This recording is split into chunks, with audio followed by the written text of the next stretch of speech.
Voilà, bonjour à tous. Je vois que vous êtes déjà nombreux à vous connecter à ce webinaire. Donc, je vais rapidement faire un petit mot d'introduction. Donc, ce webinaire d'aujourd'hui sur le financement en période de crise, il est organisé dans le cadre d'une semaine thématique que nous organisons au 18-19 sur le thème du rebond face à la crise. Et donc, je vais me présenter brièvement. Je m'appelle Catherine Ivankiv, je travaille donc pour le 18-19, qui est un service régional d'information et d'orientation pour les entrepreneurs bruxellois. Alors, dans le cadre de la crise, le 18-19 est le point de contact si vous avez des questions ou si vous recherchez de l'information sur les mesures et les aides mises en place au niveau du gouvernement. Et en dehors de la crise, on est évidemment aussi à votre disposition voilà, à tout moment pour le développement de votre activité ou pour la création d'un nouveau projet. La crise ici que nous traversons, elle est inédite à tout point de vue et donc on voulait durant cette semaine thématique vraiment aborder un large panel de sujets qui pourraient vous aider à surmonter les difficultés. Et donc je vous invite à découvrir l'ensemble des webinaires que nous organisons. Donc on a des événements qui se tiennent jusqu'à mardi prochain. Le programme complet se trouve sur notre site 1819.brussels dans l'onglet événements. Alors au niveau technique, j'ai mis un petit lien dans le chat si vous rencontrez des problèmes de son. Et vous pouvez également, via le chat, poser vos questions tout le long du webinaire. Ici, l'idée du webinaire de cet après-midi, c'est vraiment d'être interactif. Et donc, il y aura une présentation de Pierre Herman, qui est CEO de Finance and Invest.Brussels, et de Géraldine Lantin de la banque Belfius. Mais nous prendrons aussi pas mal de temps pour répondre à vos questions avec nos deux orateurs. Donc, vous pouvez, comme je le disais, poser vos questions par écrit durant le webinaire, mais également prendre la parole oralement si vous le souhaitez à la fin des présentations. Et donc, je vais laisser la parole à nos deux orateurs. Pardon. On va commencer par Pierre Herman.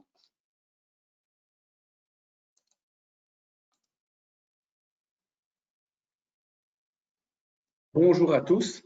Voilà, alors je vais d'abord prendre une présentation. Attendez, je regarde juste laquelle. Est-ce que personne peut voir votre écran? Je vais juste mettre un document. Est-ce qu'on voit bien mon document? Tu peux me confirmer juste qu'on le voit bien? On voit bien ton document, tu peux le mettre en plein écran. Oui, je vais le mettre comme ça je vois aussi en même temps où on en est dans les slides, c'est plus simple. Et n'hésitez pas alors à poser une question. Je les vois où, moi, les questions ici pour l'instant? Je les vois aussi à droite, c'est ça? Alors, Ou il y a que toi qui les vois? tu ne les verras pas en tant qu'orateur. Je te les poserai au fur et à mesure où je donnerai la parole aux participants. Voilà, n'hésitez pas alors à interrompre par rapport aux questions. Donc, mon nom est donc Pierre Herman. Je vais vous parler par rapport à Finance et Invest Bruxelles. L'idée, donc, nous sommes quoi? En fait, on est un fonds d'investissement dont un de nos actionnaires est la région bruxelloise. C'est l'actionnaire principal aussi, puisque le reste, on a des actionnaires privés. Et on a une série de missions que l'on peut faire pour justement aider la région, aider les entreprises de la région à répondre ici à la crise. Alors, on répond à la fois à la crise et en même temps, on continue à faire notre day-to-day, c'est-à-dire on a encore financé aujourd'hui des startups et des PME qui, elles, vont bien aussi. Donc, on ne s'occupe pas seulement des entreprises en crise, mais aussi des entreprises qui vont bien. Notre terrain de jeu, c'est la région de Bruxelles. Donc, la condition, c'est que vous ayez vos activités à Bruxelles, en région capitale, de Bruxelles-Capitale. Si vous avez, par exemple, votre siège d'exploitation à Bruxelles et votre quartier général, je veux dire, autre part qu'à Bruxelles, ce n'est pas un problème. Ça, on regardera à chaque fois, mais l'idée, en tout cas, c'est que nous, on aide dans notre territorialité, notre terrain de jeu, c'est la région bruxelloise. Alors, on est face à la crise, et donc, face à cette crise, on va revenir tout à l'heure quels sont les défis, mais vous avez des besoins financiers spécifiques pour pouvoir recommencer à créer de la richesse, hein, puisque votre entreprise crée de la valeur. Elle crée de la valeur non seulement pour vos actionnaires et pour vous-même, mais elle crée de la valeur aussi pour ceux qui vous prêtent de l'argent. Elle paye des taxes. Elle crée de la valeur pour tous les employés que vous avez dans votre entreprise. Elle crée de la valeur aussi pour vos fournisseurs, puisque quand ils vous vendent quelque chose, ils font du bénéfice. Et elle crée de la valeur aussi pour les clients qui sont heureux d'être vos clients et qui ne sont pas les clients d'un autre parce qu'ils estiment qu'en achetant chez vous, ils auront plus de valeur.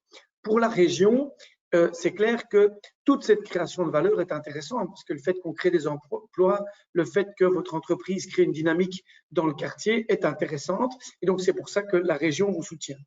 Nous, on fait deux choses. On a pour mission de faciliter et compléter la chaîne de financement des entreprises. Ça veut dire qu'on va regarder avec vous, face à votre défi, que ce soit renforcer vos besoins de fonds de roulement ou que ce soit acheter agrandir par exemple votre espace, comme c'était le cas ce matin dans un cas, quelqu'un qui voulait augmenter sa chaîne de production parce que suite à la crise, il a de nouveaux clients qui disent je me fournissais en Chine, je vais me fournir maintenant chez cette société bruxelloise. Il doit investir là-dedans. Bien, on est aux côtés pour le faire et on le fait pour venir compléter. Ça veut dire qu'on le fait en partenariat avec vos actionnaires ou avec votre banque. Autre chose qu'on fait, mais on ne développera pas ça aujourd'hui, c'est qu'on a aussi pour mission de mettre Bruxelles sur la carte dans une série de thématiques. Alors, dans la situation actuelle, qu'est-ce qui est important de savoir? D'abord, il est important de savoir dans quelle phase de vie vous êtes. Donc, si vous venez nous trouver ou si vous allez trouver votre banquier, c'est important de savoir est-ce que vous êtes encore dans une entreprise, vous étiez à l'état d'idée, est-ce que vous étiez en train de grandir, est-ce que vous aviez pour projet d'acquérir une nouvelle entreprise ou est-ce que votre projet était de céder votre entreprise? C'est important de bien cadrer dans votre projet dans quelle phase de vie vous êtes dans votre entreprise. Si vous êtes une start-up, c'est aussi important de savoir quelle est la maturité technologique et la maturité commerciale de votre produit. Je m'explique. Si vous étiez juste avant la crise en train de préparer un projet, bien vous êtes encore dans l'état de prototype. Où en étiez-vous? C'est important de préciser ça. On a des outils pour aider les différentes étapes, mais on n'aidera pas de la même manière une entreprise qui était une entreprise mature, qui fonctionnait très bien, qui était rentable avant mars et qui a reçu ici, qui est dans une situation catastrophique aujourd'hui. Entre guillemets, on va tout faire pour vraiment aider en priorité cette entreprise à se retaper et à faire en sorte qu'elle puisse maintenir l'emploi et se développer.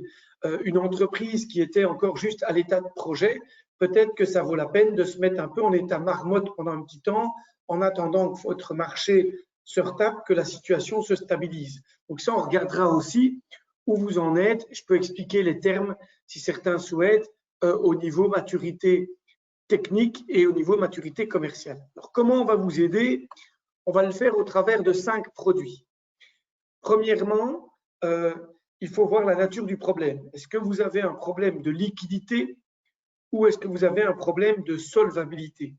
Liquidité, on entend par là, très court terme, est-ce que vous savez payer vos factures de ce mois, du mois prochain? Quel est le cash que vous avez, dont vous avez besoin? Quel est ce problème de liquidité? Deuxièmement, est-ce que vous avez un problème de solvabilité? Est-ce qu'aujourd'hui, vis-à-vis de vos créanciers, ils sont inquiets parce qu'ils se disent que même si on vendait tout ce que vous avez dans votre boîte, ils ne retrouveraient pas leur somme. Notamment, est-ce que si la banque vous a prêté et qu'elle découvre qu'il n'y a plus rien, vous n'avez plus de stock, vous n'avez plus rien, vous avez un problème de solvabilité. Et pour que de nouvelles personnes vous prêtent de l'argent ou qu'un nouveau fournisseur accepte parfois de vous déposer un stock, de vous mettre un stock en dépôt, eh bien, on va vous demander parfois de renforcer votre solvabilité, c'est-à-dire prouver que vous avez quand même des réserves et une certaine valeur en tant qu'acteur. En fonction de savoir si vous avez un problème de liquidité ou de solvabilité, soit on va pouvoir venir prendre une prise de participation, ça veut dire qu'on va être un de vos actionnaires, on va procéder à une augmentation de votre capital et on va prendre des actions dans votre entreprise. Donc, on va faire une augmentation de capital. On ne va pas venir racheter les parts de quelqu'un et faire sortir quelqu'un, ça, ce n'est pas notre métier, mais on va augmenter le capital de votre entreprise en prenant des parts et ce qui permettra alors d'avoir renforcé vos fonds propres. Autre point, on va pouvoir faire de la dette mezzanine. Alors, vous verrez dans les slides que vous allez recevoir, de toute façon, il y a une définition de la dette mezzanine. La dette mezzanine, c'est de la dette qui coûte généralement plus cher qu'une dette bancaire, mais c'est une dette sans garantie. Donc, je m'explique. Si on prend un exemple très concret, vous voulez acheter une maison, ce n'est pas un exemple qu'on fait, mais comme ça, ça parle. Généralement, la banque si votre maison vaut 100, elle va vous prêter 80 et elle va prendre l'entièreté de la maison en garantie. Ce qui veut dire que si demain il y a un problème et que vous n'êtes plus capable de rembourser la banque, eh bien, elle va vous rembourser sur les 100. La banque va revendre votre maison. Vu que la maison vaut 100, elle va certainement récupérer ses 80.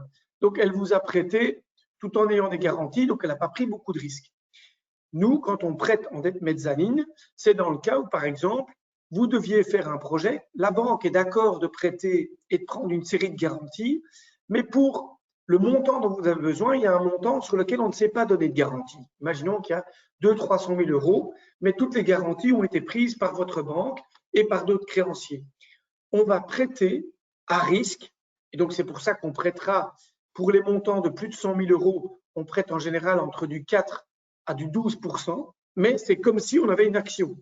Donc, vous avez de l'equity, mais à un prix beaucoup plus bas. Par contre, l'avantage, c'est que la banque qui prête à côté de ça considère notre dette comme des quasi-fonds propres. Donc, ça n'empêche pas une banque de vous prêter. Si nous étions un autre prêteur et qu'on a pris des garanties aussi, à un moment donné, il n'y a plus de prêteurs qui savent prêter avec des garanties. Donc, vous êtes obligé de passer par de la dette mezzanine ou des prises de participation. Donc, l'avantage de la dette mezzanine, qu'on appelle donc en quasi-fonds propres, c'est vrai que ça coûte plus cher, mais en tout cas, ça vaut comme si c'était des actions et une prise de participation. Et donc, si votre entreprise, quand elle tourne bien, par contre, génère 20% de résultats, eh bien, l'avantage, c'est que vous avez à côté de vous renforcé vos capitaux propres sans devoir partager vos bénéfices de 20% avec quelqu'un d'autre. Convertible, et ça, c'est l'idée, c'est plus pour les startups, c'est on va vous prêter et on va simplement dire qu'à un certain moment donné, notre dette peut se transformer en prise de participation dans votre entreprise. C'est souvent le cas quand on ne sait pas donner une valeur à l'entreprise aujourd'hui. Puis, on fera aussi des prêts classiques. Et là, parfois, on le fait, mais c'est plus rare, aux côtés de la banque, quand il manque un petit morceau. Et là, on prend aussi quand même des garanties. 5e point, c'est chez Finance Invest Bruxelles que vous devez adresser un dossier ou que votre banque va adresser un dossier pour obtenir des garanties sous forme d'une espèce d'assurance. C'est-à-dire, ben voilà, la banque dit, moi, je veux bien prêter 1 million, je sais prendre des garanties pour 600 000, mais sur les 400 000, je ne les prête pas tant que je n'ai pas de garantie au cas où la société se casse la gueule. Eh bien, nous, pour ces 400 000-là, on va pouvoir, moyennant le paiement d'une prime, garantir à la banque que si votre entreprise va en faillite, on pourra rembourser sur cette partie pour laquelle elle a pris l'assurance jusqu'à 65% du montant qu'elle a prêté. Donc, c'est une garantie qui permet en fait à la banque de pouvoir vous prêter dans certains cas. Ce que nous, on ne fait pas, ça c'est important, chez Finance Invest, on ne fait pas d'autres formules de crédit, les crédits de caisse, etc. Ça, on ne fait pas. On ne fait pas de factoring et on ne fait pas les aides, subsides et primes. Ça, vous avez vu, il y a des aides, des subsides, des primes. Ça, c'est l'administration qui fait ça. Et donc, ça, il faut s'adresser chez eux ou s'adresser aussi à Innoviris. Alors là, ici, vous avez le détail de ce qu'on fait quand on fait une prise de participation. Je vais le passer vite. Si vous voulez, après, je répondrai à vos questions. Comme ça, on pourra peut-être le faire plutôt par cas par cas. Mais donc, on explique les prêts convertibles, la dette mezzanine et les garanties. Alors, ensuite, on a 2 autres produits qu'on a mis en place spécialement par rapport à la crise. Dans ce cadre-là, on a reçu une mission déléguée. La première, c'est une mission déléguée pour l'ORECA. Et donc, que faisons-nous dans l'ORECA? Vous voyez le petit schéma, il y a un restaurant. Donc, un restaurant, mais généralement, il avait quoi? Il avait la TVA à payer. Ça, vous avez vu qu'il y avait eu des mesures fédérales pour reporter. Il y avait des dépenses de personnel. Il y a eu aussi des mesures fédérales et le chômage économique. Et puis, il y avait, par exemple, l'achat de marchandises. Ça représente de 20 à 35% de l'entreprise.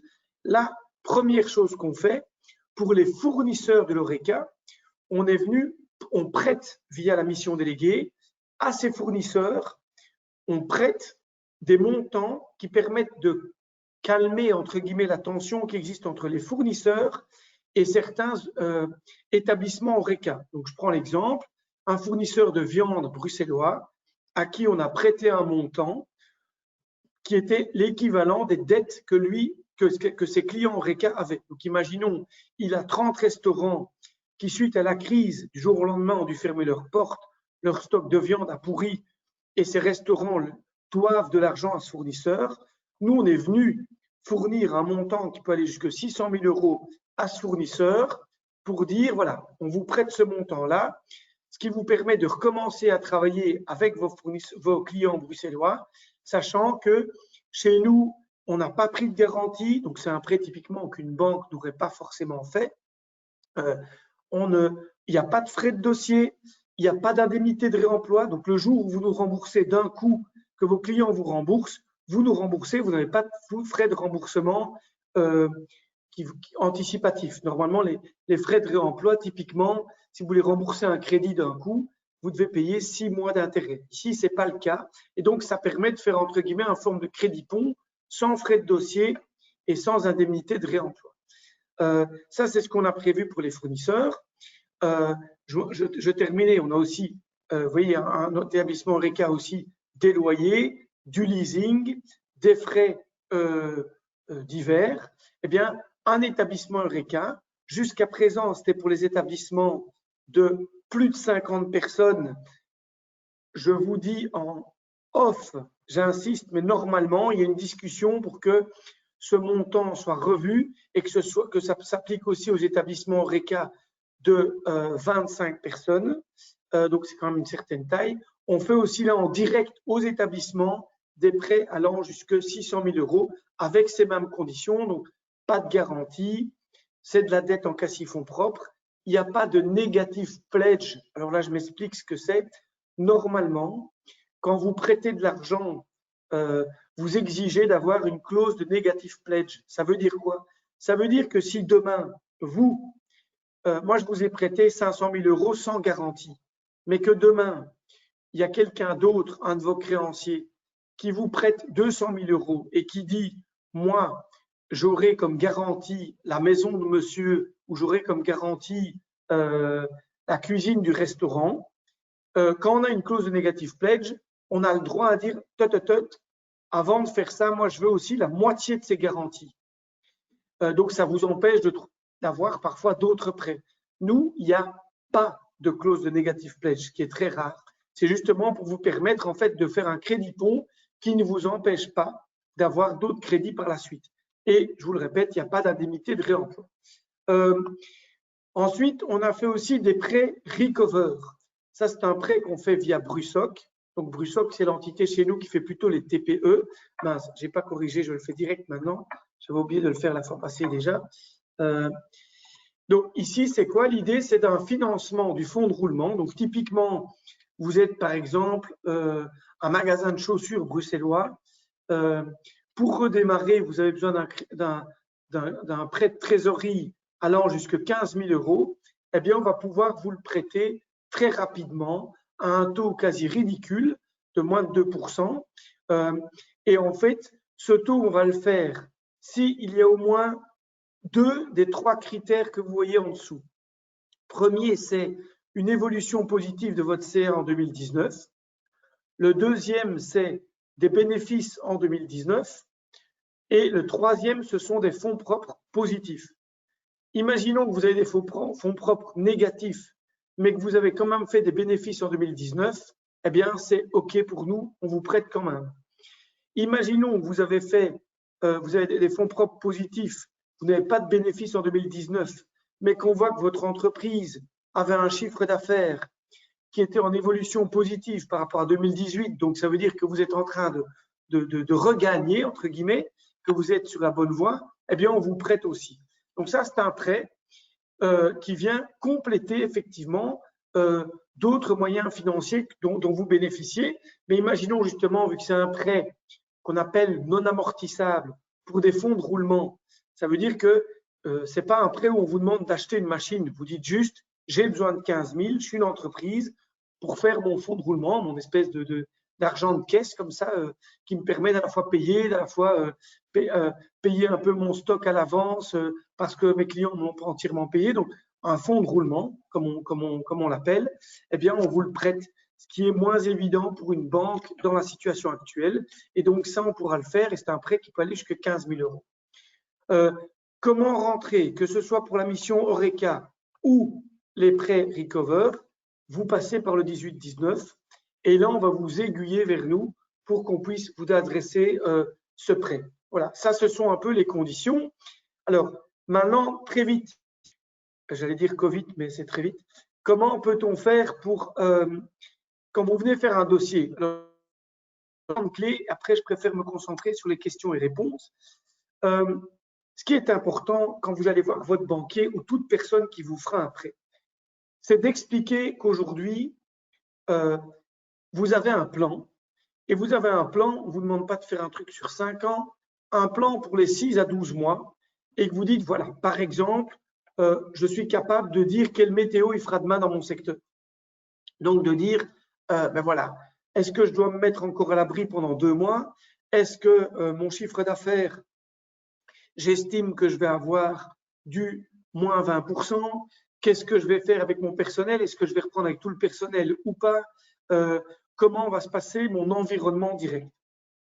Vous devez être capable d'avoir mis avec votre comptable, par exemple, un plan qui dit quels sont, après 2 semaines d'ouverture, par exemple, j'estime que mon chiffre d'affaires, il est à moins 20 ou il est à moins 30. Qu'est-ce que je vais avoir comme rentrée? Qu'est-ce que je vais avoir comme sortie? Qu'est-ce que je peux couper à court terme, à moyen terme? Et sur cette base-là, quel est le besoin que je viens chercher chez vous financièrement? Et là, on en discute avec la banque et avec nous. Donc, par exemple, faites votre plan. Ensuite, allez voir votre banquier, puis venez nous voir ensemble. On peut très bien discuter, vous, nous et le banquier autour de la table. Regardez aussi votre business model. C'est possible que vous m'expliquiez que votre fournisseur a disparu et que vous lui aviez payé un acompte. Et donc, en attendant, il faut faire un pont pour pouvoir établir la confiance avec votre nouveau fournisseur. Que sont devenus vos clients et comment vos clients ont évolué? C'est des questions types qu'on va vous poser. Est-ce que vous pensez que tous vos clients vont revenir demain ou pas? Si oui, quelles sont vos hypothèses? Donc, quelles sont vos hypothèses par rapport à votre business model? C'est important notamment de savoir les hypothèses pour vos partenaires. Si vous étiez associé avec tel client qui vous achetait énormément de matériel chaque mois, ou un de vos clients a disparu demain, comment vous allez rebondir? Donc, soyez capable d'analyser ces quelques points importants de votre business plan. Ça va rassurer le banquier au départ ou le prêteur de comprendre votre situation. Et c'est une situation exceptionnelle. Donc, on va être à l'écoute de ce qui est aussi exceptionnel chez vous pour essayer de voir comment on peut construire ensemble. D'accord? La question aussi, c'est comment ça se passe avec vos canaux de distribution. Si jamais il y a une deuxième vague en novembre, montrez à votre banquier ou à votre prêteur le fait que ici, vous avez dû fermer, mais vous allez peut-être prendre des dispositions nécessaires pour faire en sorte que s'il devait y avoir une deuxième vague, vous ne devrez pas fermer parce que vous allez montrer que vous savez respecter les normes sanitaires. C'est quelque chose qui va rassurer ceux qui vont vous prêter dans le cadre de la crise. Si vous n'étiez pas digital, montrez que vous savez l'être. Et il ne faut pas forcément des grands frais. J'ai vu qu'il y en a qui ont fait des trucs fantastiques simplement en vendant via Facebook et en faisant des annonces par Facebook, en mettant en place un numéro de téléphone pour des commandes, comme on l'a toujours fait avant quand on commandait chez le Chinois, façon de parler, en donnant un numéro et une commande. Prévoyez, montrez que vous pouvez être résilient. Je ne dis pas qu'il y aura une crise, une deuxième vague en octobre et novembre, mais si vous montrez que vous pouvez prévoir comment vous allez être plus résilient dans le cadre d'une crise, c'est possible. Pensez bêtement aussi, vous êtes un garage automobile, montrez que vous seriez capable de prendre des rendez-vous, que ce soit pour vendre ou pour réparer une voiture, ce qui éviterait de ne pas respecter la distanciation sociale. Vous pouvez montrer que vous avez des mécanismes pour nettoyer les mains. Pensez à montrer que vous êtes résilient face à la crise. Ce seront des éléments qui pourront rassurer vos prêteurs. Segment de clientèle, si vous avez perdu un segment, montrez comment vous allez pouvoir en gagner un. Si vous étiez par exemple un fournisseur de légumes exclusivement pour l'Horeca, montrez que vous êtes capable, si l'Horeca ferme, de pouvoir vous réorienter et de fournir aussi des petits magasins. Peut-être qu'aujourd'hui, vous avez réussi à la crise, il y en a beaucoup qui ont réussi, en tout cas là-dedans, j'étais assez impressionné de le voir, de fournir une série de petits magasins de quartier qui ont maintenant 5 à 10% de leur chiffre d'affaires qui vient de là. Quand on voit qu'on a un bon pilote qui est capable de rebondir, on est prêt à le suivre. Nous travaillons avec des partenaires. Vous êtes nos partenaires. Si on est avec vous financièrement et qu'on voit que vous nous informez, que vous êtes proactif, on sera prêt à vous prêter. Si quelqu'un montre simplement qu'il ne sait pas du tout donner de la tête et qui ne sait pas quoi faire et qui se contente d'être gelé, de ne rien faire pendant la crise, ben, on aura moins tendance effectivement à lui prêter. Vous savez, une définition de l'amitié qui dit l'amitié, ça se mesure souvent quand il y a cette phrase « un jour, je te décevrai et ce jour-là, j'aurai besoin de toi ». Tout prêteur va réagir aussi comme avec un ami. On sait qu'ici, vous allez peut-être nous décevoir par rapport à certains éléments, mais ce n'est pas de votre faute. Donc, venez expliquer pourquoi effectivement vous ne savez pas rendre les conditions de la personne qui vous a prêté et ensemble, on va regarder comment on peut trouver une solution qui est réaliste pour vous et pour le prêteur. Voilà, ça c'est les points. Évidemment, tout ça, quand vous avez mis ça, essayez de le traduire dans des chiffres concrets, en quoi ça va impacter votre compte des résultats et essayez de le montrer aussi par rapport à un bilan, c'est-à-dire dire quels moyens vous avez besoin pour racheter certains éléments qui sont clés. Ne vous privez pas, les bons élèves, ne vous privez pas non plus d'investissements qui auraient pu assurer votre développement. Si quelqu'un, on a eu le cas hier, vient nous trouver pour financer le développement d'une nouvelle chaîne de montage, alors qu'il n'a pas de problème mais qu'il se dit j'ai envie d'avoir ce financement maintenant parce que ça va pouvoir m'aider à être prêt pour le futur. Mais par contre, vu la crise, je ne serai pas capable de vous rembourser pendant les 6 prochains mois.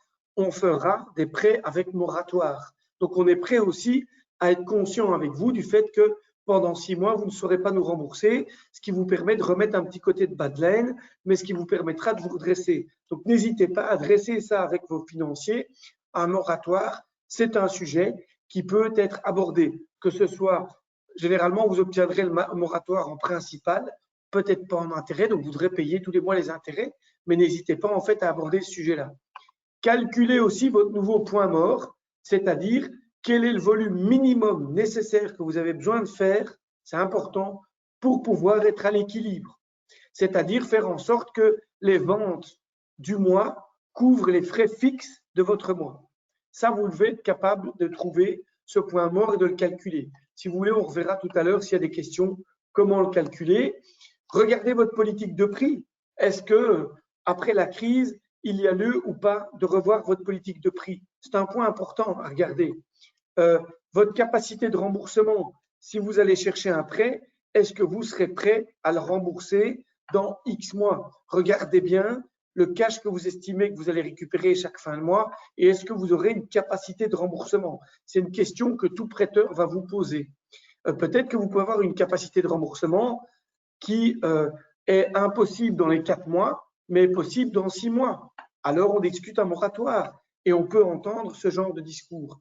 Dernier point, je dirais votre stock.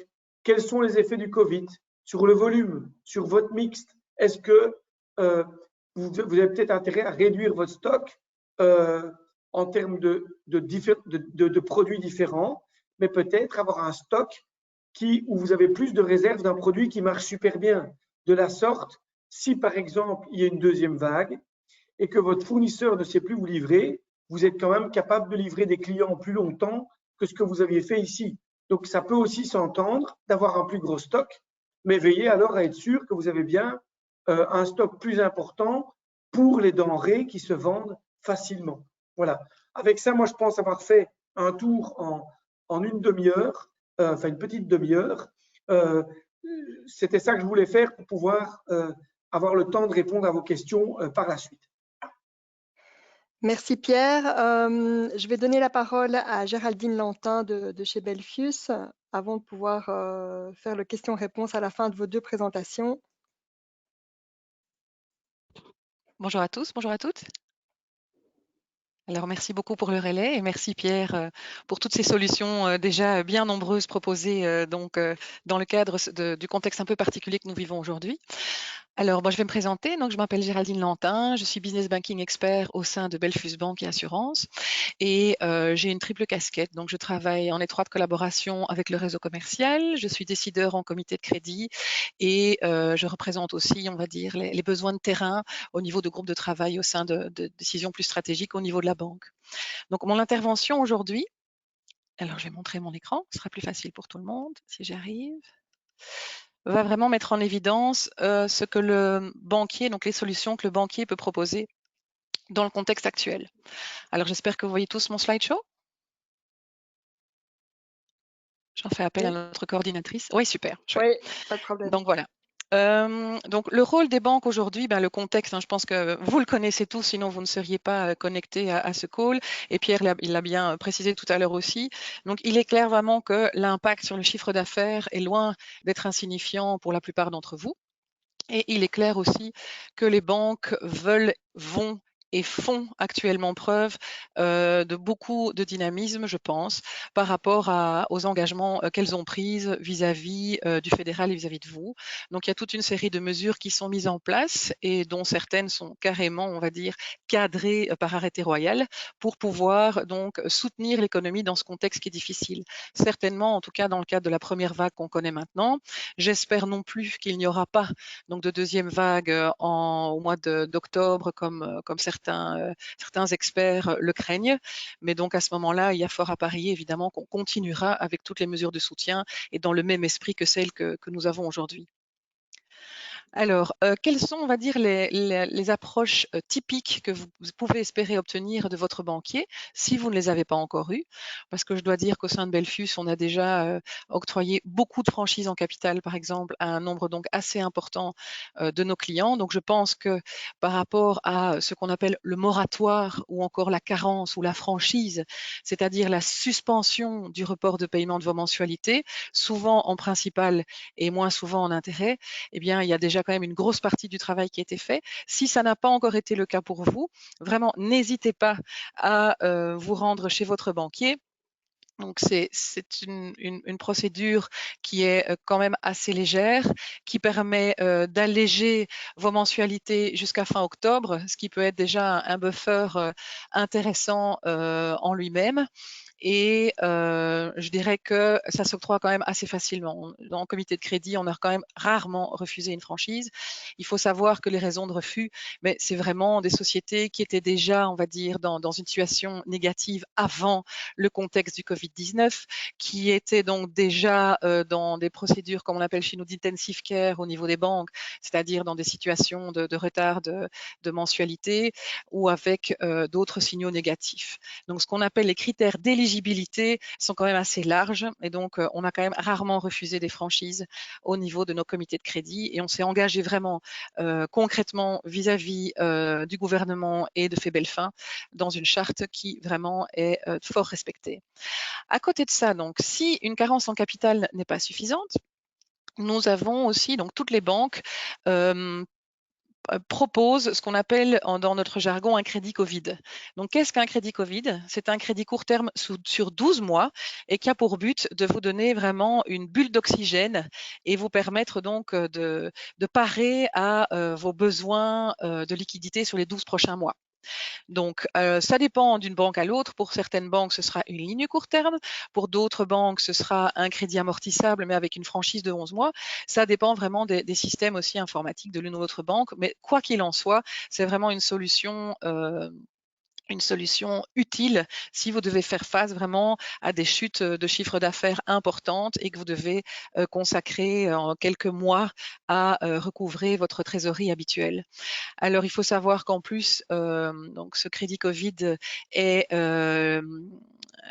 défini dans ses caractéristiques par un arrêté royal et donc les taux sont définis également. Donc, un crédit Covid vous coûtera 0,25% upfront, c'est-à-dire en amont au début, pour couvrir une partie de la garantie d'État, parce qu'en fait, ce sont des crédits qui bénéficient pour partie d'une garantie de l'État belge pour couvrir les banques dans le cas où ce qu'on appelle le coût du risque et donc tout ce que l'on pourrait perdre au niveau des dossiers qu'on aurait prêtés dans cette période-là puisse être en partie couvert. Je dis en partie parce que les 3 premiers pourcents de pertes, ce sont les banques qui les prennent en charge.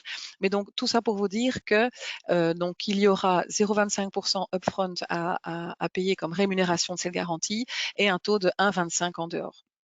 Donc ça, c'est pour vous donner vraiment tout ce qui est standard dans le contexte actuel au niveau des banques. D'une part, premier réflexe à avoir, cette franchise en capital à demander. Et deuxièmement, si c'est encore nécessaire, donc ce crédit court terme Covid. Alors à côté de ça, si un crédit court terme de 12 mois peut ne pas suffire, parce que parfois il faudra peut-être plus de temps aussi pour recouvrer une situation normale et certainement pour pouvoir rembourser ce financement, il y a aussi d'autres solutions qui peuvent être trouvées, telles que Pierre vient de vous les décrire, mais également des financements à ce moment-là purement bancaires, mais en faisant alors appel à la garantie du fonds bruxellois dont Pierre vous a parlé également. Alors en dehors de tout ça, et heureusement, il existe aussi des financements classiques pour des besoins classiques hors contexte Covid, parce que je suis assez étonnée, parce qu'on s'inquiétait aussi à un ralentissement au niveau de l'activité des financements plus classiques, mais nous avons des comités de crédit qui sont vraiment bien chargés et beaucoup plus chargés, je dirais, en nouveaux projets, en projets de croissance, en projets aussi de transformation d'activité. On en a beaucoup plus que des crédits Covid, en tout cas à l'heure actuelle. Donc, il y a beaucoup de sociétés qui arrivent à rebondir. J'ai plusieurs exemples comme ça à vous donner. Moi, j'ai l'Oreca, pour prendre un exemple, dans un secteur qui, on le sait, souffre beaucoup et ne pourra réouvrir qu'à partir du 8. Donc, c'est vraiment un des secteurs qui a souffert le plus. Eh bien, c'est un restaurateur qui a, on va dire, une surface qui n'est pas très grande. Il peut accueillir une trentaine de personnes, une trentaine de couverts le soir. Et donc, c'est quelqu'un qui est actif depuis très longtemps dans son métier. Et il avait déjà l'habitude de faire des services de traiteur pour les fêtes de fin d'année et pour la Saint-Valentin, mais pas du tout en dehors de ça. Il s'est évidemment repositionné sur son service traiteur pendant le confinement. Et au jour d'aujourd'hui, en tout cas, la situation, contrairement à ce qu'on pourrait penser, lui convient. Donc, lui, il est fort de dire que, bon, effectivement, la plupart de son chiffre d'affaires est concentré sur le week-end, hein, vendredi, samedi et dimanche. Il a énormément de travail concentré sur ces 3 jours-là, mais il travaille avec moins de personnel, il a moins de frais et il arrive finalement à faire plus de couverts que ce qu'il en fait dans son resto. Donc, lui disait d'ailleurs que si les mesures de déconfinement étaient aussi strictes qu'elles étaient prévues au début pour l'Eureka, il resterait quand même fermé et sur commande.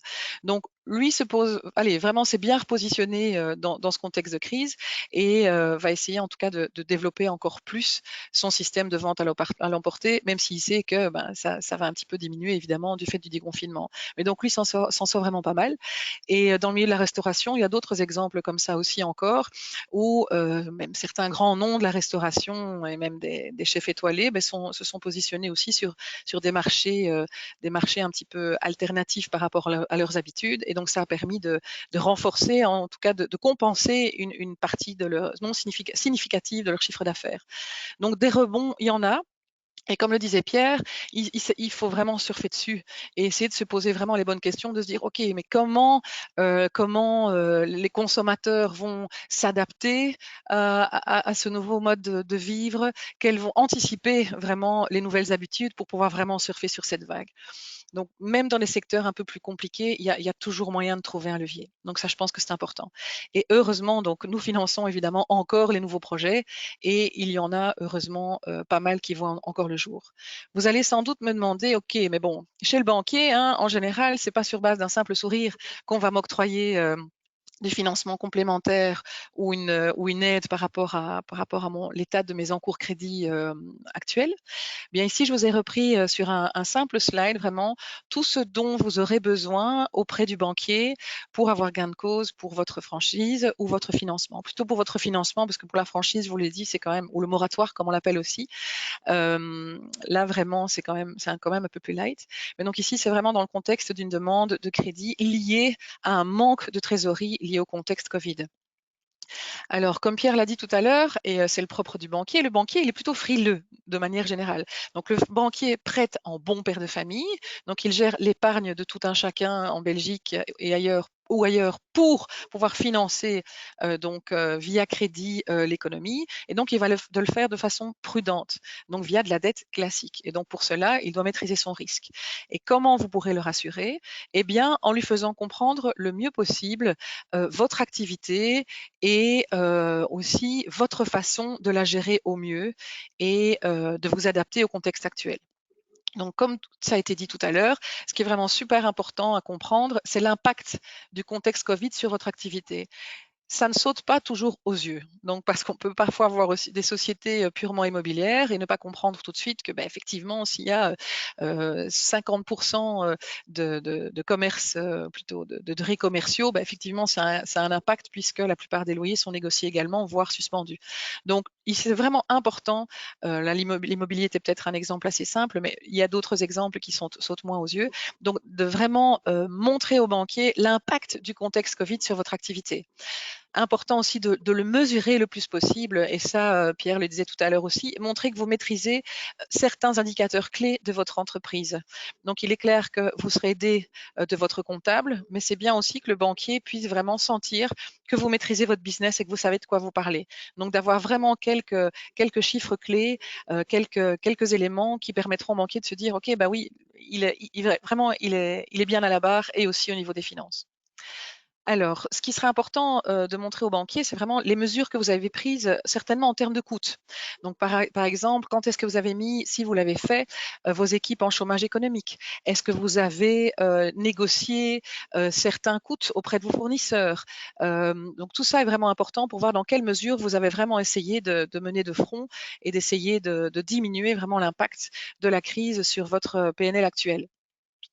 Impact présumé sur le chiffre d'affaires. Donc ça, c'est vraiment important, évidemment, parce que ça permet de valider l'impact du contexte Covid sur votre activité. Mettre en évidence aussi les entreprises que vous aurez pu prendre au niveau des revenus. Donc là, j'expliquais tout à l'heure, par exemple, ce restaurateur qui s'est plutôt, comme beaucoup, retourné à la vente via traiteur, via service traiteur, avec plus ou moins de succès, en fonction évidemment des différentes enseignes. Mais il y a différentes aussi possibilités de diversifier ses revenus en allant finalement conquérir de nouveaux prospects et de nouveaux marchés. On a vu quand même beaucoup d'entreprises pouvoir se repositionner comme ça. Alors, tout à l'heure, on en a parlé aussi. Par rapport aux banquiers, il serait important de soumettre un plan de trésorerie. Et donc, le plan de trésorerie attendu par les banquiers, et donc ça, c'est de manière générale dans le système bancaire, donc pour toutes les grandes banques en Belgique, nous attendons vraiment un plan de trésorerie avec des perspectives sur 18 mois. Avec, si possible, si vous n'êtes pas encore client dans la banque dans laquelle vous demandez votre financement, avec un historique à l'appui, qu'on puisse, on va dire, jauger le degré de réalisme de ce plan de trésorerie. Alors, on sait bien, je veux dire, aujourd'hui, personne n'a de boule de cristal. On parlait du Covid au mois de janvier qui avait lieu en Asie. Je pense qu'on n'aurait jamais imaginé tous les impacts que ça aurait sur notre vie quotidienne aujourd'hui et certainement sur notre activité économique. Donc, un plan de trésorerie, ça reste un plan qui doit pouvoir être réalisé avec le plus d'objectivité possible, mais on est bien conscient que la photo dans 18 mois peut ne pas être celle-là, parce personne n'a de boule de cristal, ni vous, ni le banquier, ni même le gouvernement à l'heure actuelle. Donc l'idée, c'est d'être vraiment le plus pragmatique possible, essayer d'être le plus réaliste par rapport à des hypothèses plausibles. Donc c'est vraiment ça qu'on demande pour nous donner confiance, on va dire, dans votre capacité à rembourser donc le financement que vous allez nous demander. Alors, il se peut aussi que votre banquier vous demande de remplir un document de crédit Covid pour vraiment confirmer votre demande de ce crédit Covid avec une déclaration sur l'honneur. Pourquoi? Parce que ça aussi, l'arrêté royal met en évidence des critères d'éligibilité pour lesquels la garantie d'État pourra être éventuellement activée ou pas. Alors, aujourd'hui, on n'a pas toujours une vue, on va dire, au jour le jour de toutes les situations certainement d'un prospect qui vient demander un financement, par exemple sur les éventuels contentieux ou retards de paiement dans l'un ou l'autre organisme. Donc, c'est vraiment une déclaration sur l'honneur pour valider, on va dire, les critères d'éligibilité pour ces fameux crédits Covid. Donc, je dirais que ça, c'est vraiment pour l'aspect purement besoin de trésorerie, de liquidité liée au contexte actuel. Par contre, si vous êtes dans le cas, et je le souhaite, de la croissance d'un de vos pans d'activité, voire, on va dire, d'une opportunité à saisir sur le marché et qui fait que c'est le moment, c'est l'instant pour la saisir, eh bien, les banques ne sont pas du tout devenues plus frileuses en termes de financement de crédit. Donc, je veux dire, nos niveaux et nos volumes de financement sont exactement les mêmes qu'avant la crise. Donc, on n'a pas non plus durci nos critères et on va dire nos acceptations au comité de crédit.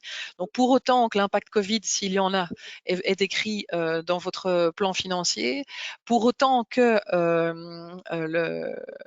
votre plan de développement est crédible, on y va. Donc je pense qu'à ce niveau-là, il faut vraiment être rassurant.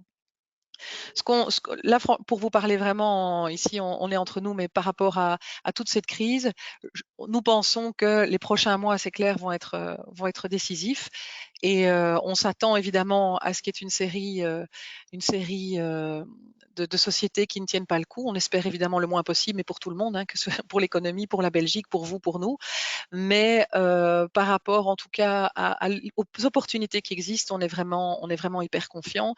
Et par rapport à notre capacité actuellement à aider les entreprises belges à tenir le coup et à faire le gros dos, pour celles qui étaient dans une bonne structure financière et qui étaient viables avant la crise, eh bien vraiment je suis très très encourageante et optimiste sur notre capacité à vous aider. Voilà en tout cas ce qui est pour ma partie et pour le volet du financement du banquier. Donc n'hésitez pas, après mon intervention et celle de Pierre, à poser vos questions. On est là pour y répondre. Merci beaucoup. Effectivement, on a reçu pas mal de questions pendant le webinaire, donc je vais vous en poser à tous les deux. Pierre, peux-tu réactiver éventuellement ta webcam pour qu'on puisse t'entendre, au moins ton micro? Voilà le micro et voilà l'image. Voilà. Magnifique. Alors, il y a une première, il y a une série de questions qui concernent en fait les secteurs que vous pourriez ou ne pourriez pas financer, en particulier le secteur non marchand ou les ASBL. Est-ce que ce sont des secteurs que vous pouvez soutenir financièrement? Alors, par rapport au secteur des ASBL, a priori, nous, ce n'est pas un secteur qu'on finance. Donc, chez nous, on ne finance pas normalement les ASBL. Par contre, j'ai écrit un bouquin autrefois sur le financement des ASBL. Donc, ce qui est intéressant quand même dans les ASBL, donc nous, ce qui va être intéressant, c'est que si effectivement on a des demandes, et peut-être qu'on va avoir une mission déléguée là-dessus, notamment s'il y a des problèmes, par exemple dans l'attente d'un subside ou d'autres choses comme ça c'est quelque chose sur lequel on peut faire un genre de crédit pont entre les deux. Mais je veux dire, la question de la SBL, il y a SBL et SBL. Si on a une structure de type ASBL, mais qui a des rentrées financières par rapport au fait que même si elle utilise ses bénéfices pour l'objet de la SBL, elle a des rentrées. Imaginons une SBL qui gère un magasin en co-caisse, on peut tout à fait la recevoir. Une SBL qui dépendrait uniquement de subsides ou de dons, ça, nous, ce n'est pas, donc c'est du cas par cas. Normalement, on ne fait pas la SBL, mais si c'est en fait une SBL qui a un objet commercial, entre guillemets, surtout avec le nouveau code des sociétés, là, on peut tout à fait répondre à une demande. Mais je ne sais pas si la personne veut préciser, je peux peut-être essayer de répondre à sa question.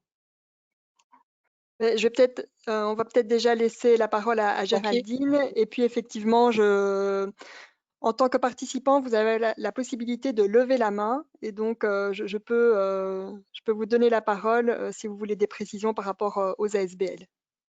Moi, je précise que tout ce qui est mesures liées au moratoire, c'est-à-dire aux franchises, et également le fameux crédit Covid dont j'ai parlé, sont applicables également aux ASBL. Très bien. Je ne vois pas de main levée pour des compléments sur ce point, donc on va passer aux questions suivantes. Peut-être juste précise comment on lève la main pour être sûr que tout le monde a bien compris ça. Alors, normalement, c'est assez clair pour les participants, Ok. la possibilité de lever la main. Il y a une petite icône. Voilà, je vais Existe tellement continuer. Ah, voilà, d'applications qu'il y en a peut-être il y en a on a peut-être qui une, connaissent pas cette appli. voilà, on a une main levée, donc je vais activer votre micro.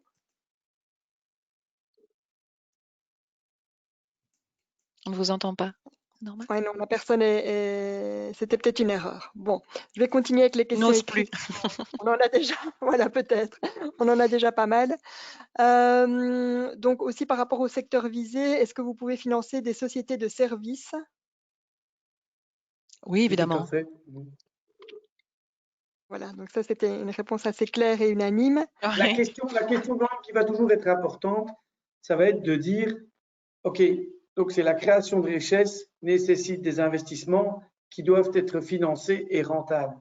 Donc, ce qui est important, c'est que typiquement, il y a des sociétés de services où on va voir si le financement qu'on apporte va bien créer de la richesse. Et donc, ça veut dire créer de la richesse pour l'entreprise, créer de la valeur pour la région. Donc, il va falloir voir effectivement dans ce que l'on traite, quel va être l'usage de la somme que l'on traite.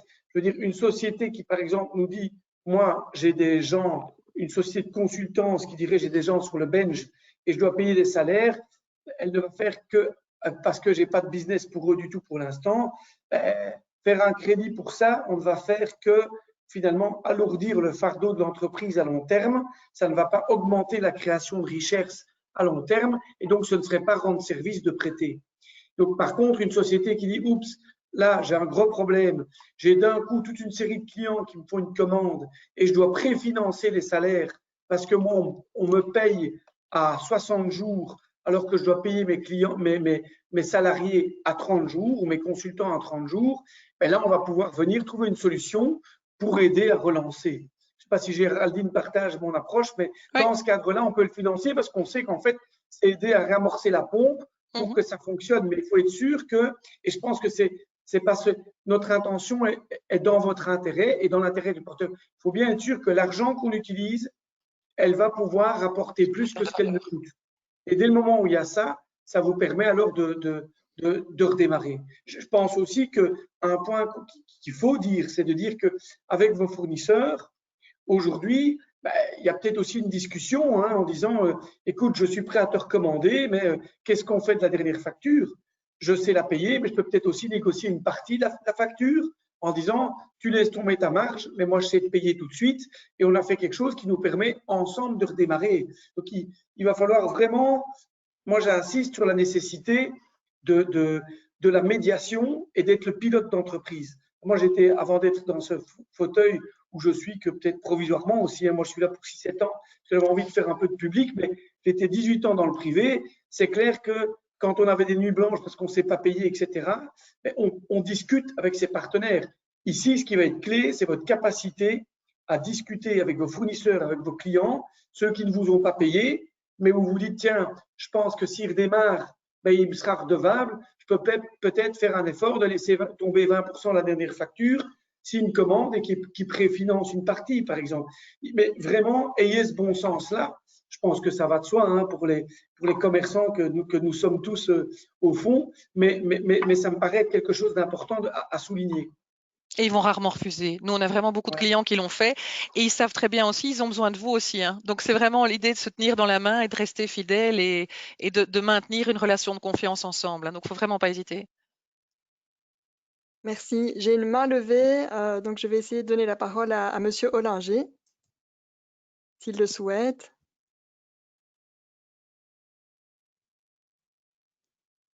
Oui, je pense que votre micro est activé.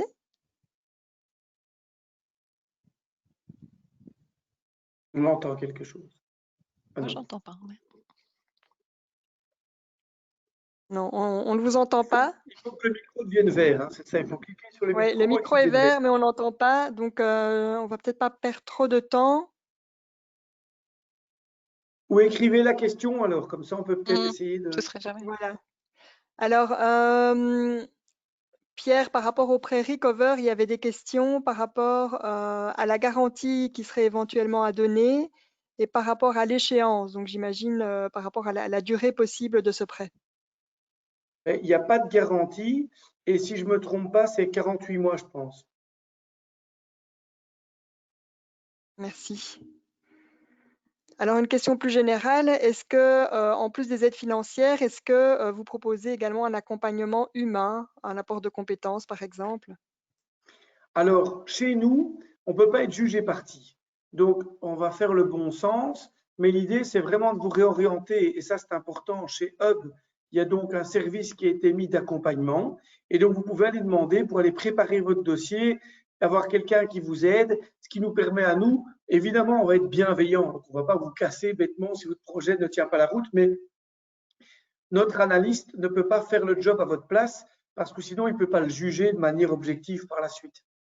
Mais on va pouvoir vous orienter et répondre aux questions principales. Mais à ce niveau-là, perso, je pense que si vous avez répondu aux questions qui ont été évoquées par Géraldine et moi-même, vous savez, il ne faut pas avoir peur d'aller discuter avec son banquier et chez nous non plus. Et on va essayer de se mettre ensemble. Avec les banques, on discute régulièrement. Donc, on pourrait essayer de discuter ensemble de votre cas et essayer de voir comment on peut ensemble vous aider. Donc, n'ayez pas peur non plus. Vous n'êtes pas un financier et il n'y a pas de questions idiotes. Donc, ça, je pense que c'est un point important. Vous êtes un génie parce que vous êtes un entrepreneur, vous avez osé faire pas mal de choses. Mais voilà, c'est pas parce que vous êtes entrepreneur. Un entrepreneur n'est pas forcément un financier. Donc, venez expliquer. On va vous expliquer les possibilités des différents produits et projets. Et par rapport au banquier, ça dépend aussi de la relation que vous avez construite avec lui, hein, parce que je crois que ça se construit vraiment sur le long terme. Si vous avez une relation régulière avec votre banquier, quand ça va bien et quand ça va moins bien, parce que c'est important aussi de montrer à son banquier qu'on est le super-héros et quand ça va bien, et que la relation est construite, bah, à ce moment-là, vous pouvez évidemment discuter avec lui et brainstormer un petit peu. Mais si vous n'avez pas une relation suivie avec votre banquier, ne venez pas la fleur au fusil non plus, parce que comme on le disait tout à l'heure, ben, un banquier, ça reste un contrôle du risque quelque part et on ne peut pas être jugé parti, comme disait Pierre d'ailleurs. Mais c'est de se dire, OK, ben, si vous venez avec un plan qui n'est pas tout à fait construit et que le banquier, du coup, ben, sent que vous n'êtes pas super à l'aise et qu'après vous venez avec un plan mirobolant et autres, il va quand même rester sur le premier. Et donc, un comité de crédit, par exemple, ben, une fois qu'il a vu un dossier, c'est très mauvais de revenir avec une éventuelle version numéro 2 parce qu'a priori, vous avez bien réfléchi sur la version numéro 1.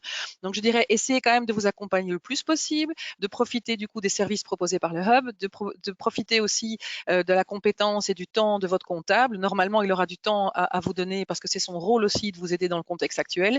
Et alors après, d'aller voir votre banquier, mais quand vous aurez quand même déjà réfléchi on va dire, de façon assez posée sur ce fameux plan de trésorerie et sur les impacts du Covid sur votre activité. Ça, c'est, on va dire, par rapport au dossier du contexte actuel. Mais effectivement, le peaufinage et l'adaptation éventuelle, ça, on pourra le faire ensemble. Mais essayez de le préparer au mieux quand même. Certainement si vous n'avez pas une relation hyper suivie avec votre banquier. Sinon, évidemment, il n'y aura pas de souci, il vous connaît. Donc, voilà. Merci. Alors, j'ai encore une question par rapport au territoire que vous pouvez couvrir. Est-ce que vous pouvez l'un et l'autre financer des projets à l'étranger, notamment hors Europe? Alors nous, en fait, la question, ça va être quelle valeur ça va créer pour la région bruxelloise. Donc ça va être toujours le point que nous, on va regarder. Maintenant, c'est pas notre vocation d'aller créer, d'aller financer en fait toute autre chose en Europe. Ça, c'est pas notre métier. Si vous avez par contre vous devez financer des relations commerciales pour l'exportation, il faut aussi se tourner vers Credendo, qui eux, par exemple, vont donner un financement à quelqu'un dans un autre pays pour qu'il puisse vous acheter vos produits ici à Bruxelles. Ça existe. Il y a ce genre de produits. Nous, on va aider aussi si, par exemple, une entreprise belge souhaite acheter une autre entreprise à l'étranger. Imaginons demain, j'invente, ce n'est pas du tout le cas ici, mais que Delvaux veut acheter une autre marque de sac qui se trouve, je sais pas moi, en Norvège, on va l'aider à l'acquérir. Et évidemment, ça permettra de créer plus d'emplois à Bruxelles, plus de valeur à Bruxelles. Ça va être toujours la question de savoir, je ne veux pas répondre uniquement par le négatif, je dirais simplement, la question, ça va être quelle valeur ça va créer sur Bruxelles et où vont aller les profits, où va aller aussi la création d'emplois. Et par rapport à Belfus, Belfus en tant que 100% banque belge et revendiquant son rôle, on va dire, de soutien à l'économie belge, c'est pas dans notre core business. Donc, nous, on est plutôt orienté sur les projets belgo-belges. Il se pourra que nous financions un projet immobilier éventuellement en France ou dans un pays limitrophe, mais alors avec une garantie, si possible, en Belgique. Par contre, pour les sociétés qui atteignent une certaine taille, nous avons des départements spécialisés et donc qui aident nos entreprises à justement l'exportation et à ce biais-là. Mais ce n'est pas dans notre core business de financer sinon des développements à l'étranger.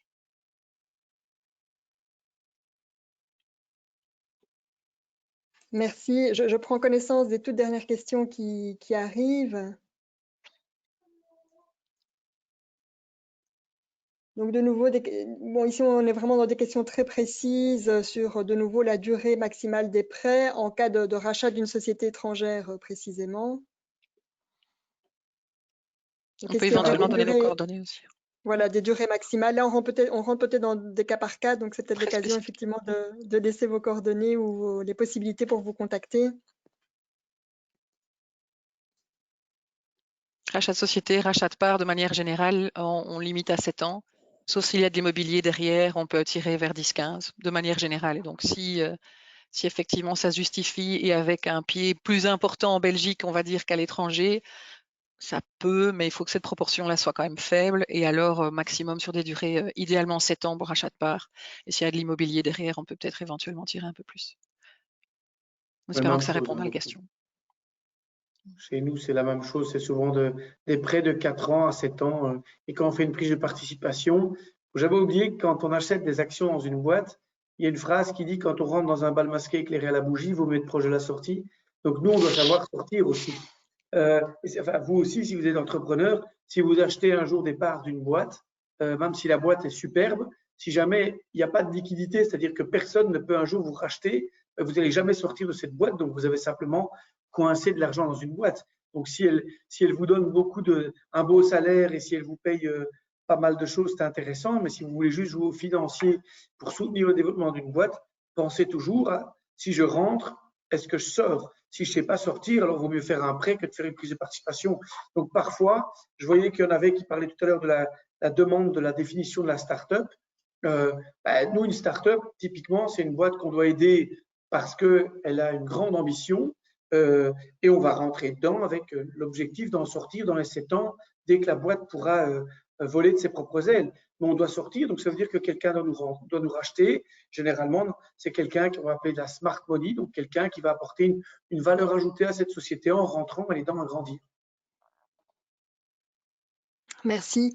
Merci en tout cas d'avoir pris le temps de nous répondre. Peut-être pour terminer, si vous pouviez rapidement dire comment on peut contacter vos différents organismes en cas de demande de crédit. Alors, nous, c'est simple, ça va soit via le 18-19 pour tout ce qui concerne Covid. Pourquoi? Parce que ça vous permet en tant qu'entrepreneur à vérifier avec le 18-19 si vous avez bien pris toutes les mesures qui existent et pour savoir si c'est bien le bon produit que vous devez avoir. Par contre, si vous venez pour une demande de prêt classique ou une prise de participation via notre site internet sur lequel il y a un robot, un bot, qui vous aide à remplir une demande. Il y a une nouvelle version du bot qui va suivre et vous avez aussi, quand vous allez dans Mon projet sur notre site internet, vous voulez, je peux vite le montrer au cas où. Je vais vous montrer comme ça, vous le voyez très vite. Si vous allez sur notre site, clac, tu peux me donner la main, s'il te plaît, pour que je puisse reprendre dans mon écran, parce que c'est pas moi qui ai la main là. Ah non, je ne l'ai pas. Oui, voilà, j'ai mon écran. Donc, si je reprends hop, ici, je reprends juste, voilà. Vous voyez le site internet ici, vous voyez le petit rappel Covid avec les mesures. Eh bien, quand je suis sur le site, si je vais dans votre projet, j'ai notamment une vidéo qui explique comment préparer votre premier rendez-vous, qui rappelle toutes les questions fondamentales pour un prêt classique. Et en dessous, vous avez les questions clés. Qui êtes-vous? Quel est votre projet? Parcourez toujours ces questions et regardez si vous savez y répondre. Vous pouvez peut-être arriver dans votre premier rendez-vous en disant « Tiens, ça, je ne comprends pas, ça, je n'ai pas su répondre », mais soyez conscient que c'est le genre de questions clés qu'on peut qu'on peut vous poser.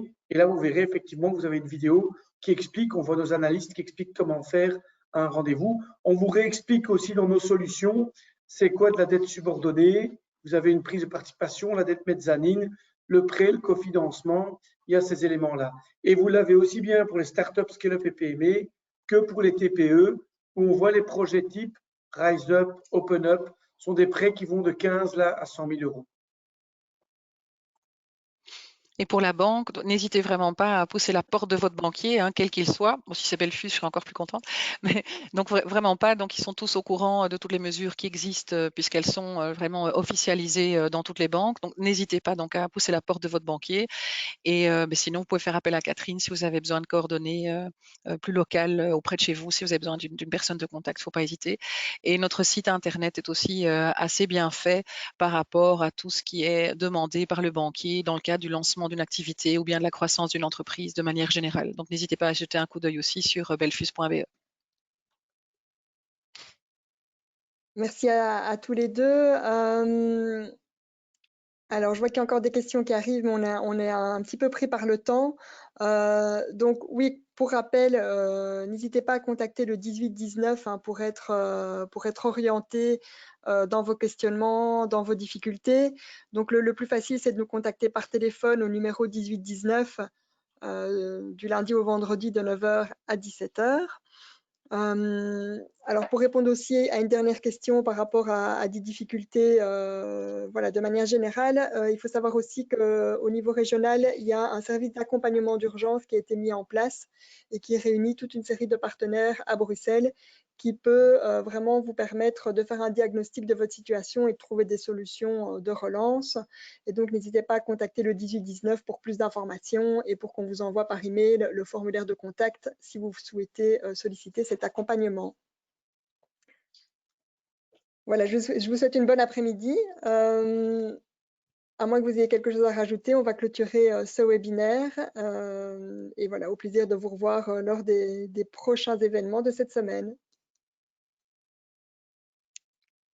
Merci beaucoup. On y arrivera tous ensemble. Bonne journée. Bonne journée. Prenez soin de vous. Bonne journée.